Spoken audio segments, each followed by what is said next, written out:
There were a couple. I think probably the one when I went out with a guy in Chelsea, and he was just so posh, and he turned up in this like amazing car with like these gull wing doors, and I couldn't get into the car and I couldn't get out the car. And then, I mean, I think anything with poop in it is hilarious.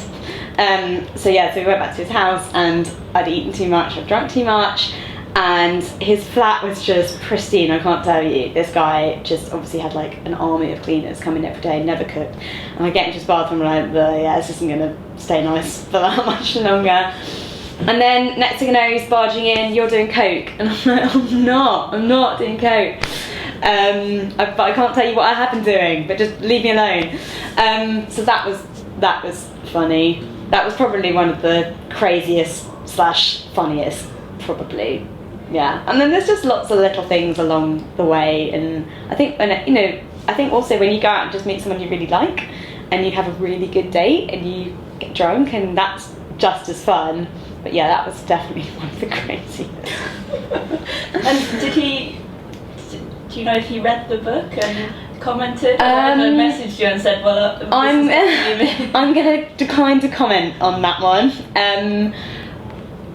I heard through a friend of a friend that he may have read the book.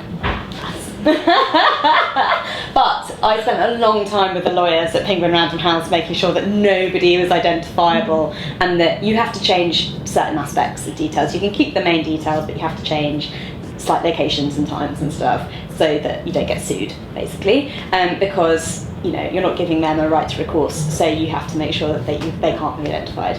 So he may have suspected it was him, but he can't prove it in a court of law, and that's the important thing for me. So. And do you think you've ever fallen in love with any of the people you've gone on a date with from Tinder, or a date or an online date? I have, yeah. I've fallen in love with 2 people that I went on dates with from Tinder, one of whom, spoiler alert, I'm still with and I now live with, and we met on Tinder 18 months ago. Still very much together, very much in love. So yeah, I'm very pro Tinder and very pro dating apps and sites, because yes, there's a lot of people who just want to have sex with you, and yes, there's a lot of non-commitment, and there's a lot of ghosting and breadcrumbing and all this stuff, but at the same time, if you want to meet somebody, you have to meet people.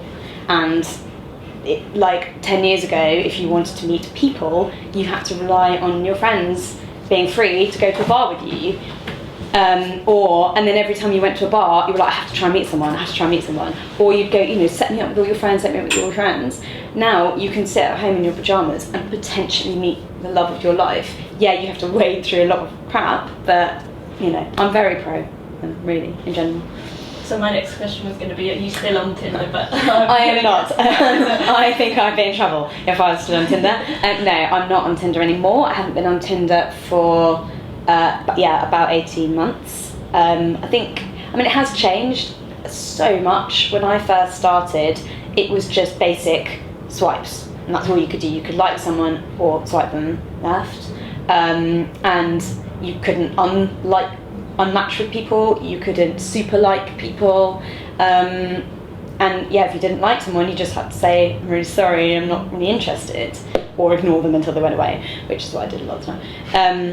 And I liked it so much better. I know that Tinder have had to grow to compete with a growing market and stuff, but in its simplest form, it was brilliant. And I think that really simple format just meant that people kind of were a bit more invested, and so yeah, it has changed, definitely. And do you think it's almost quite shallow that you're judging someone by a picture and a brief caption? I don't. That they pick themselves? Yeah, I don't, because I think if you go into a bar, the first thing you're going to judge somebody is on what they look like. And I get that it's different, because you could be like, not sure about this person, and then get to chat to them quite quickly and be like, actually, do you know what, you're not my regular type, but you seem really nice. I get that you're missing that, but I think we are an aesthetic society. We judge people by their looks. Better looking people tend, if you look at sort of societal trends, better looking people often tend to do better in life. best looking people are the ones who are the movie stars and the pop stars and stuff, and it's a sad fact of life. And I think we're starting to slightly move away, but we're never going to be able to move away from a society where we value what we like the look of. So no, not really. I can see the arguments for the fact that it is a bit shallow, and that you don't really give people a chance, and that somebody who actually would be perfect for you to go, no. And there'll probably be some study on the average time a Tinder user spends looking at the face, which is probably something like 0.01 second, because you just go so quick. But at the same time, I think you do that if you go into a bar, you scan the room and you go, you're fit. And then everyone else just kind of fades in the background. Or, like me, when I was single, you're fit, you'll do, you're fit. Depending on how drunk I was, everybody. So, yeah.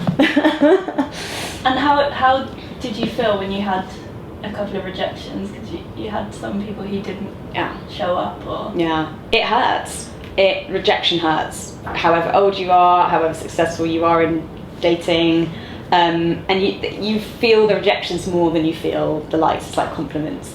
One of my best friends is stunningly model-esque beautiful, and she's been rejected just as many times as I have, any of our friends have, so it happens to everyone, and it hurts the same amount for everyone. And you start to question, am I not good looking enough? Am I not nice enough, funny enough, cool enough? What's wrong with me? Because that's what rejection does. And you just have to think, actually, it's probably nothing to do with me, and it's probably nothing to do with them as well. And I think as women, we can get quite bound up with that guy's a dick, and we definitely G each other up. Oh, forget him, he's an idiot. And actually, there's probably nothing wrong with them either. They just weren't feeling it, and you just weren't the right one, and wasn't right for them.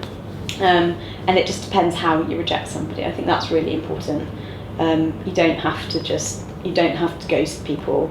You don't have to tell people to fuck off. You can do it nicely in a considerate way, and you'd be amazed. One text message saying, "It was great to meet you. I wasn't quite feeling it.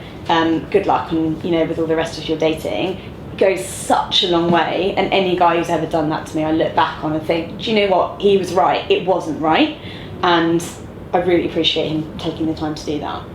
So, yeah. And have you had any negative experiences where you felt kind of in danger, maybe being in the wrong place at the wrong time, or he wasn't maybe who he said he was? Or I've had that. So I write about one experience in the book with a guy, I think called Matt in the book, who turned out to not be the person I thought he was at the beginning. I found myself, in a club on a ridiculous weeknight, with some illegal substances, what the hell am I doing here? So I think that definitely happens. I think there are some people who will deliberately be incredibly charming, deliberately leave out a whole load of stuff, and then people can't hide their true selves forever, so the longer you date someone, the more it will come out. So that's definitely happened. I think you get a feel for people quite quickly, and I think one of the problems that, and I'm going to talk about women here a bit, because I think we're more liable to do it. We will have a gut instinct about someone fairly early on, and often we'll ignore it because